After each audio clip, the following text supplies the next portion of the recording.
తెలుగుదేశం పార్టీలో అంతర్గత పోరు పెరుగుతోంది. చాలా నియోజకవర్గాల్లో అది స్పష్టమవుతోంది. తాజాగా అనంతపురం జిల్లాలో పార్టీ నేతల మధ్య విభేదాలు ఒకరిని హత్య చేసేంత వరకు వెళ్లాయని ఆరోపణలు రావడంతో పార్టీ హైకమాండ్ సీరియస్ యాక్షన్లోకి దిగింది. ఇప్పటికే ఒంగోలు, మాచర్లలో సొంత పార్టీ వారే నేతలను హతమార్చడం వంటి ఆరోపణలొచ్చాయి. అందుకే అనంతపురం విషయంలో ప్రభుత్వంతో పాటు టీడీపీ హైకమాండ్ అప్రమత్తమైంది. ముఖ్యంగా అనంతపురం అసెంబ్లీ స్థానంలో ఎమ్మెల్యే దగ్గుపాటి ప్రసాద్ అనుచరులు సొంత పార్టీ నేత సుధాకర్ నాయుడిని హతమార్చేందుకు ప్లాన్ చేసినట్లు పోలీసులు గుర్తించారు.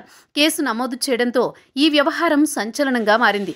ఎమ్మెల్యే అనుచరుల వ్యవహార శైలిపై ఇటీవల పోలీసులకు ఫిర్యాదు వచ్చినట్లు సమాచారం. దీంతో అనంతపురం ఎస్పీ జగదీష్ ఈ నేపథ్యంలో సుధాకర్ నాయుడు హత్యకు కొందరు రెక్కి నిర్వహించినట్లు పోలీసులు గుర్తించారు. వెంటనే ఈ విషయాన్ని ఎస్పీ ప్రభుత్వం దృష్టికి తీసుకువెళ్లినట్టు తెలుస్తోంది. ఎమ్మెల్యే అనుచరులకు సుధాకర్ నాయుడికి మధ్య విభేదాలున్నాయి. ఏడాది క్రితం జరిగిన ఎన్నికల్లో ఎమ్మెల్యే దగ్గుపాటి ప్రసాద్ విజయం కోసం సుధాకర్ నాయుడు పనిచేశారు. ప్రభుత్వం ఏర్పడిన తర్వాత వీరి మధ్య విభేదాలు ప్రారంభమయ్యాయి. పోలీసు నిఘా వర్గాలు ఇచ్చిన సమాచారంతో ప్రభుత్వం అప్రమత్తమైంది. తెలుగుదేశం పార్టీ పరంగా సమస్యకు పరిష్కారం చూపించాలని భావించింది. దీనిపై నిజానిజాలు తెలుసుకోవాలని పార్టీ అనంతపురం పరిశీలకుడు గుంటూరు మేయర్ కోవెలమూడి రవీంద్రకు ఆదేశించింది. రెండు వర్గాలతో చర్చించి నివేదిక సమర్పించాలని సీఎం చంద్రబాబు ఆదేశించినట్టు చెబుతున్నారు. అయితే అధికారంలోకి వచ్చి ఏడాది అవుతున్న తరుణంలో చాలా నియోజకవర్గాల్లో విభేదాలు తారాస్థాయికి చేరినట్లు, ముఖ్యంగా వైఎస్ఆర్ కాంగ్రెస్ పార్టీ నుంచి వస్తోన్న నేతలతో ఇబ్బందులు ఎదురవుతున్నాయి.